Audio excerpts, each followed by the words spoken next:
সুন্দরবন জঙ্গলে বসবাস করত একটি ছোট্ট টুনি পাখি।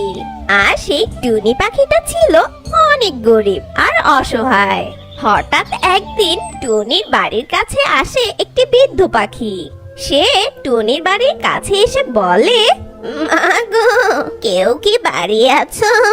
তখন টুনি তার কথা শুনে সে বৃদ্ধ পাখির কাছে আসে আর এসে বলে, কি হয়েছে আপনার? আপনি এভাবে ডাকছেন কেন? মাগো, আমি কিছুদিন যাবত কোনো খাবার খাইতে পারিনি, আমাকে কিছু খেতে দিবে মা? সেই বৃদ্ধ পাখির কথা শুনে টুনি পাখি বলে, বুড়িমা, আমি অনেক গরিব, তোমাকে খেতে দেওয়ার মতন কিছু আমার কাছে নেই। কি করব মা, আমার অনেক খিদে লেগেছে, আমাকে যেভাবেই হোক কিছু খেতে দে না রে মা। হঠাৎ করে টুনির মনে পড়লো তার বাড়িতে একটি আপেল আছে। আর টুনি বলে, বুড়িমা, আমার ঘরে একটি আপেল আছে, দাঁড়াও, আমি তোমার জন্য সেই আপেলটা নিয়ে আসি, তুমি খাবে কি? মা, ঠিক আছে, তোমার কাছে যা আছে আমি তাই খাবো। তখন টুনি সেই বৃদ্ধ টুনিকে বলে, তাহলে চলো আমার ঘরে, ঘরে গিয়ে সেই আপেলটা খাবে তুমি। এ কথা শেষ করে তারা দুজন টুনির ঘরে যায়। তখন টুনি ওই বৃদ্ধ পাখিকে সেই আপেলটা খেতে দেয়। আর সেই বৃদ্ধ পাখি সেই আপেলটা খেতে লাগে। আপেলটা খেয়ে বৃদ্ধ পাখি বলে, মারে, আপেলটা খেয়ে আমার পেটটা ভরে গেল। তারপর সেই বৃদ্ধ পাখি আর টুনি ঘরের বাইরে আসে। আর বৃদ্ধ পাখিটা বলে, শোনো টুনি মা, আমি তোমাকে একটি আপেল গাছ দিচ্ছি, আর সেই আপেল গাছে একটি আপেল ধরবে। আর সেই আপেলটা হচ্ছে জাদুর আপেল। তুমি সেই আপেলের কাছে যা চাবে তাই পাবে। এ কথা বলে সেই বৃদ্ধ পাখি টুনি পাখিকে ছোট্ট একটা আপেলের চারা দেয়। মারে, তুই থাক, আমি চলে গেলাম, আমার অন্য একদিন তোমার সাথে এসে আমি দেখা করব। এই বলে সেই বৃদ্ধ টুনি পাখি সেখান থেকে চলে যায়। টুনি বৃদ্ধ পাখি গাছটাকে দেখে বলে, বৃদ্ধ মা যা বলেছে সে কথা কি সত্য? আমি এই গাছের আপেল থেকে যা চাইবো তাই পাবো?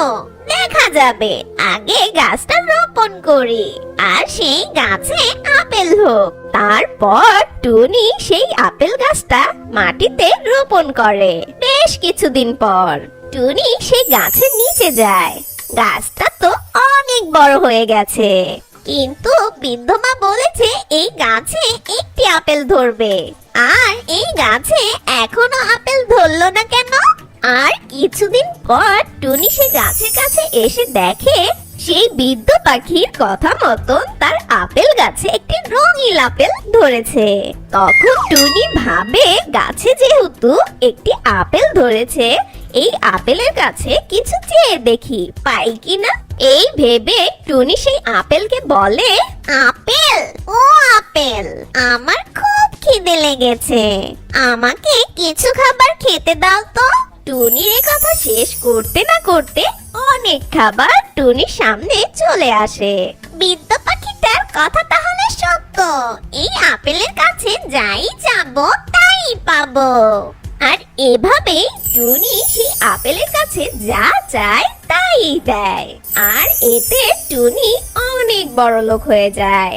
একদিন টুনির বন্ধু কাকলি তার বাড়িতে আসে। আর এসে কাকলি বলে, ই টুনি, তুমি তো অনেক গরিব ছিলে, এত বড় লোক হলে কিভাবে? আলাদিনের চিরাগ পেয়েছো নাকি? এত ধনী তো এত তাড়াতাড়ি হওয়ার কথা নয়। না তো, আমি কেন আলাদিনের চিরাগ পেতে যাব? এটা সব তো সৃষ্টিকর্তার ইচ্ছে। তোমার মন যদি সৎ থাকে আর সৎ কাজ করো, ঠিকই তোমার মনের আশা পূরণ হয়ে যাবে। এ কথা বলতে বলতে হঠাৎ কাকুলির চোখ পড়ে সেই আপেল গাছের উপর। টুনি, এই আপেল গাছ কোথায় পেয়েছো? টুনি কাকুলির এই কথা শুনে সব সত্য বলে দেয় কাকুলিকে। কাকুলি এই কথা শুনে মনে মনে বলে, উরি বাবা, এই আপেলটার এত জাদু! আমাকে এই আপেলটা যেভাবেই হোক নিতেই হবে। তারপর এই আপেল দিয়ে আমি যা চাবো তাই করব। তখন এই টুনি ভিখারি থেকে আমি সবচেয়ে বড় লোক হব। এ কথা বলে কাকুলি টুনিকে বলে, আচ্ছা টুনি, তুমি থাকো, আমার বাড়িতে অনেক কাজ আছে, আমি বাড়ি যাই। এ কথা বলে কাকুলি সেখান থেকে চলে যায়। তারপর রাত হয়ে যায়। রাতে কাকুলি সেই আপেল গাছের কাছে এসে সেই আপেলটা নিয়ে চলে যায়। পরের দিন সকালবেলা কাকুলি সেই আপেলটা হাতে নিয়ে বলে, আমাকে অনেক ধনী বানিয়ে দাও, অনেক স্বর্ণ মুদ্রা দাও, আমি যেন এই জঙ্গলে সব পাখিদের থেকে অনেক বড় লোক হয়ে যাই। তারপর সেই জাদুর আপেল কাকুলিকে অনেক ধন সম্পদ দেয় আর ওকে অনেক বড় লোক করে দেয়। আর ওই দিকে টুনি সকালবেলা আপেল গাছের কাছে গিয়ে দেখে তার গাছে কোনো আপেল নেই। আর টুনি কেঁদে কেঁদে বলে, হায় হায়, আমার গাছের আপেলটা কোথায় গেল? হায়, আমি এখন কি করব? হায় রে, আমার আপেল গাছ থেকে আপেলটা কে চুরি করলো? হায়, আমার এত বড় ক্ষতিটা কে করলো? এই বলে আর রাত হয়ে যায়। রাতে টুনি যখন ঘুমিয়েছিল তখন তার স্বপ্নে সেই বৃদ্ধ পাখিটা আসে আর বলে, টুনি মা, তুমি যাকে এই আপেল গাছের রহস্যটা বলেছো সেই তোমার আপেলটা চুরি করে নিয়ে গেছে। সেই চোরটাকে তুমি ধরো, তাহলে তোমার আপেলটা তুমি ফিরে পাবে। আর আমি তাকে তার অপরাধের শাস্তিটা নিশ্চয়ই দিব। আর পরের দিন সকালবেলা টুনি ঘুম থেকে উঠে বলে, আমি তো কাকলিকে বলেছি এই গাছের রহস্য, আর কাউকে তো বলিনি। তাহলে কি কাকলি আমার আপেলটা চুরি করেছে আর কাকলি সেই আপেলটা নিয়ে এত ধনী হয়েছে? আচ্ছা, কাকলি যদি এটা করে থাকে তাহলে ওর উচিত শিক্ষা হবে। আগে যাই, দেখি কাকলি কোথায়। আর টুনি কাকুলির বাড়িতে গিয়ে দেখে কাকুলি অনেক বড় লোক হয়ে গেছে আর ও অনেক ধন সম্পদের মালিক হয়েছে। আর টুনি এটা দেখে বলে, ও তাহলে কাকলি আমার আপেলটা নিয়ে এত ধনী হয়েছে। এখন একটা বুদ্ধি বের করতে হবে, কাকলি থেকে কিভাবে আমার ওই আপেলটা নেওয়া যায়। এই বলে টুনি বাজার থেকে একটি আপেল কিনে আনে আর সেই আপেলটা এনে টুনি তার গাছে লাগিয়ে দেয়। তারপর টুনি চলে যায় সেই কাকলির কাছে, গিয়ে বলে, কাকলি, তুমি কেমন আছো? জানো তুমি, আমার আপেল গাছ থেকে সেই আপেলটা কে যেন চুরি করেছে। আপেলটা চুরি হওয়ার পর আমি খুব দুঃখী ছিলাম, কিন্তু আজ সকালে আমার আপেল গাছে আরেকটি আপেল ধরেছে। তারপর সেই বৃদ্ধ পাখিটা আমাকে বলেছে আগের যে আপেলটা আছে তার গুণাগুণ শেষ হয়ে গেছে, এখন এই নতুন আপেল আবার সেই আগের মতন জাদু করবে। এখন আমার অনেক খুশি হচ্ছে যে আমি আবার জাদুর আপেল ফিরে পেয়েছি।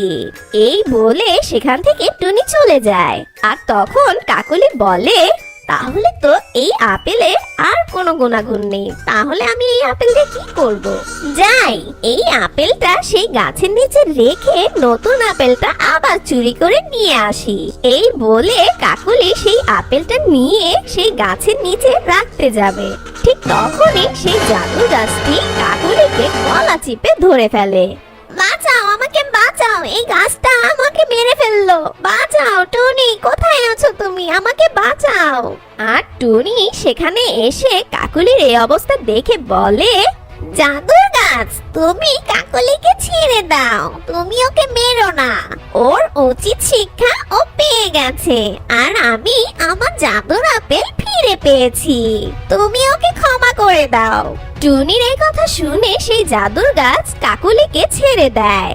আর কাকুলি টুনিকে বলে, টুনি, আমি অনেক অপরাধ করেছি তোমার আপেলটা চুরি করে। দুষ্ট কাকুলি, আমি আগে থেকেই জানতাম তুমি আমার আপেলটা চুরি করেছো। আমি সেটা জেনেই তোমাকে উচিত শিক্ষা দেওয়ার জন্য এখানে ডেকে নিয়ে এসেছি। আর আমার আপেলটা আমি ফিরে পেয়েছি। টনি, আমি আমার ভুল বুঝতে পেরেছি, তুমি আমাকে ক্ষমা করে দাও। আমি এরকম অপরাধ আর করব না। আচ্ছা ঠিক আছে কাকুলি, তুমি চলে যাও। আর মনে রাখবে, লোভে পাপ, পাপে মৃত্যু। বেশি লোভ করা ভালো না কাকুলি। যাও চলে তুমি বাসায়।